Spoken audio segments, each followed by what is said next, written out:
Hey guys, it's C here from Gender Grace Living. Just giving you guys a little bit of an update, I guess, a homestead slash garden update for the month of July. So today's July 1st. I'm just going to take you around a little bit and just show you what's going on. You can see behind me the tomato jungle is going a little bit crazy, but we're finally starting to see some bigger tomatoes blush. So they'll be ripening soon. I can give you guys a little bit more of a review on all these different heirloom tomatoes that we have growing. So also don't forget to enter the big tomato contest on the Facebook page. I'll put a link in the description so you can go to that. It's just something for fun that we're doing on the channel. So if you have a big tomato, you got to take a picture of it or a video of it on the scale, and just tell us where you're growing it from and the variety, and then just post the weight.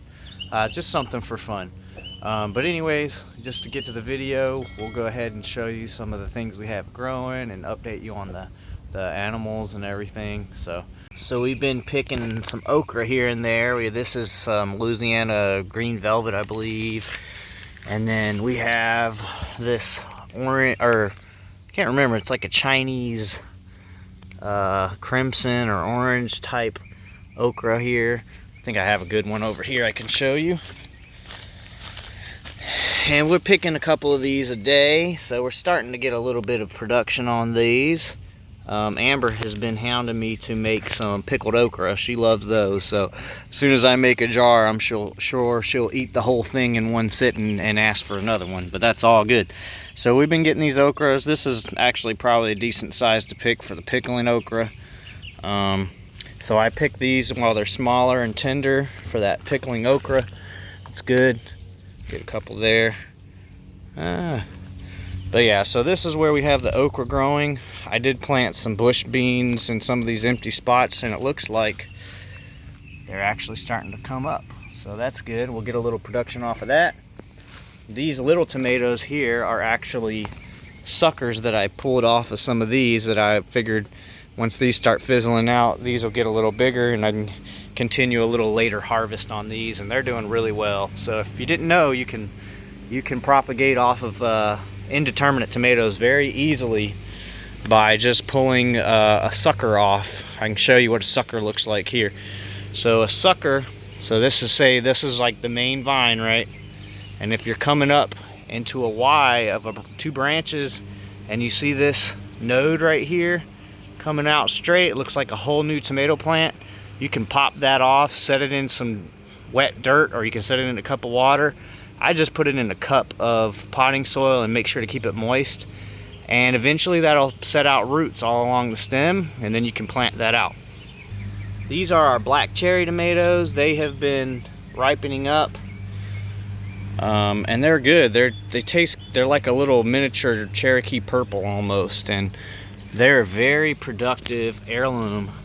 I mean, look at this, loaded up with tomatoes. This is probably my favorite cherry tomato this year. I have sun golds, and I would almost say that these are just as productive as sun golds, if not more, and they make bigger tomatoes. These are orange banana. They're like a Roma shape, but they're gonna ripen to a nice orange color. Supposed to have a really nice sweet and fruity flavor. I'm really looking forward to doing some salsas and stuff with that. Kellogg's breakfast. We'll come along here. I got some Cherokee purples down there, not quite ripe.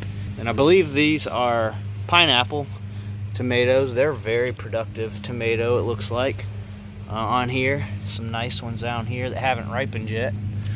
And then we have our sun golds coming along here. We got some nice ones here that are starting to ripen. They'll finish ripening inside. But the sun golds are very productive as well. They seem to be making smaller tomatoes, but they're making a lot. Then we got these indigo pole cherries. They're gonna be really pretty when they finally ripen, but out of all the cherry tomatoes I have, they seem to be the slowest to ripen up. I haven't had a single one of these ripen yet. I lost a couple labels, not sure what these are, but they look really nice. Good sized tomatoes. And then we have these red zebras here. These red zebras are starting to ripen up. They're really cool looking, pretty tomato. and I'm excited to try them, and actually quite productive. Let's go look at the peppers, buddy. You want to go show them the peppers? Well, before we do that, actually, we have some burpee butter bush that we planted in here, and they're growing really nicely. So these will be a nice winter squash, like a butternut, a little bit smaller, and they don't vine out too terribly bad. We have our little potted extra peppers here, and boy, let me tell you, these are going to be hot. I've never grown a pepper this hot before, but we got some orange scorpion peppers growing here, and tell me that doesn't look like a mean pepper. So we got these cayenne peppers that are coming in really going to produce good for us this year. Got some real nice pretty peppers coming off of these. See if I can get a better shot of that for you guys. Yeah, it's just a nice bright red cayenne pepper. I love these for a lot of different reasons. I use these to make hot sauce, dried pepper flakes, just all kinds of great stuff. So I'm gonna probably smoke some of these and then dry them out and use them for just pepper flakes on pizza and different recipes. Our jalapenos are coming in pretty well as well. These Sugar Rush peach peppers haven't got any actually ripe yet, but there's some that are starting to blush, and these are pretty productive as well. Really excited for those. We got some orange habaneros. They have not ripened yet, but they're looking like they're going to be producing quite a bit of nice size habaneros. And these are our cucumbers that are coming in good. These are the pickling type, the Supremos. Here's one right here, another one right here. I could pick that now if I want. I might give it another day or so. I'm gonna do some pickle spears, so we'll let those get a little bigger. And then down here we have the snacking types. See if I can find one. These are a little smaller, smooth skin. We like to pick them at about 4 or 5 inches, and they're really nice snacking cucumber with smooth skin. There we go. Here's a nice one right here. We like to pick them small like this. They're nice, tender, just manageable size. You eat a whole cucumber. You can buy these at the grocery store. They're called the mini cukes there. You can get them, let them get a little bigger, but if you buy them, you know, at the store, you're probably paying $6-7 for a little bag. But here we go. Here we can pick as many as we want, and they're fresh. Grow outs are doing well. So these are our doughs up here from the grow outs. We have a nice different, you know, variation of colors going on. So we have 6 doughs currently, and they're about 10 weeks old or so. So we may actually end up selling some of these. So if you know anyone locally that would like a couple, we'll let a few of these go.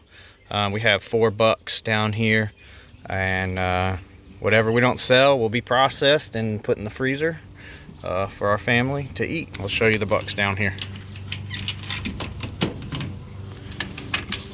So we got 4 bucks, different color variations here.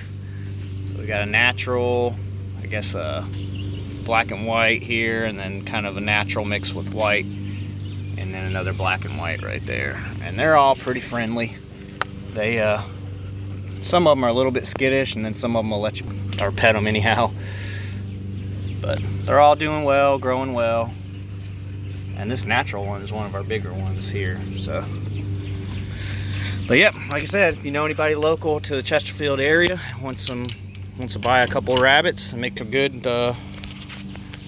good breeders for you if you want to grow out your own, or if you want to pet even. All right, let's go check on Minnie's kits. She had kits last week, and they seem to be doing really well, so I'll show you. Starting to put on some fur and everything, and getting a little bigger. Watch out. Doing well. I'm starting to try and hop around and jump out and everything, but they're doing really good. So got one little kind of runt right here, but other than that, they're all seem to do well. All right, Mama, here you go. Here's your babies. Hey, Mama Coco. You gonna go get your babies? Now, Coco only has 2. She had a hard time with her. Uh-oh, we're losing one. She had a hard time with her giving birth last time. She has a chinchilla one that's pretty neat. And then she's got a little white and brown one. Oop, this chinchilla one's a daredevil. Really a nice coat on it though. It's really cool.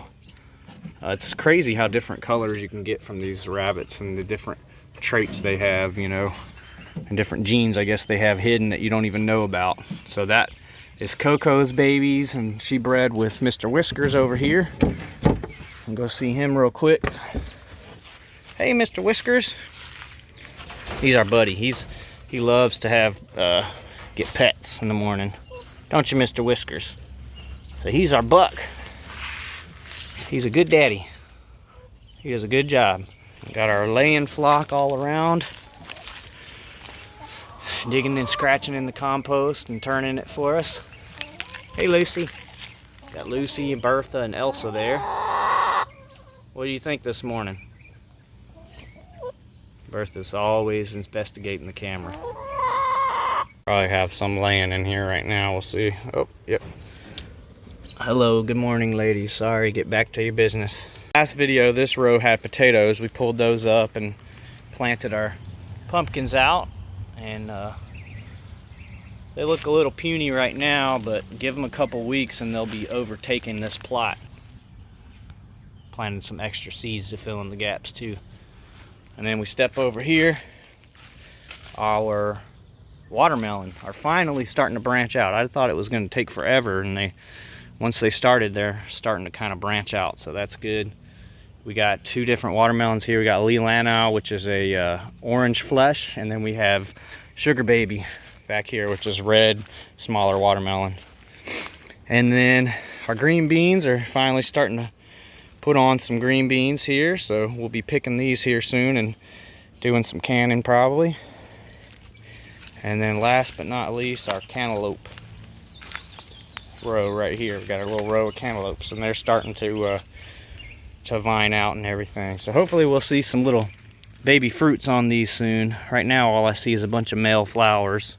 You can tell by the male and female flowers. So this is a male flower, and the reason you know is because it's just the flower and the vine. So that little vine right there next to my thumb, that indicates it's a male. If you see a female, which I don't think we have any, it'll have what looks like a little baby cantaloupe developing underneath it, and it takes the pollination from a male to a female in order for that to actually grow. So as soon as I see a female in the next couple weeks, I'll show you. All right, guys, I just wanted to kind of give you guys a little bit of an update of what's going on over here at our little homestead. As always, I really appreciate you guys checking out the channel. If you're a first-time watcher, there's plenty more content that you can go ahead and check out. And if you like this video, go ahead and hit that thumbs up and subscribe. Thanks for watching, and God bless, guys.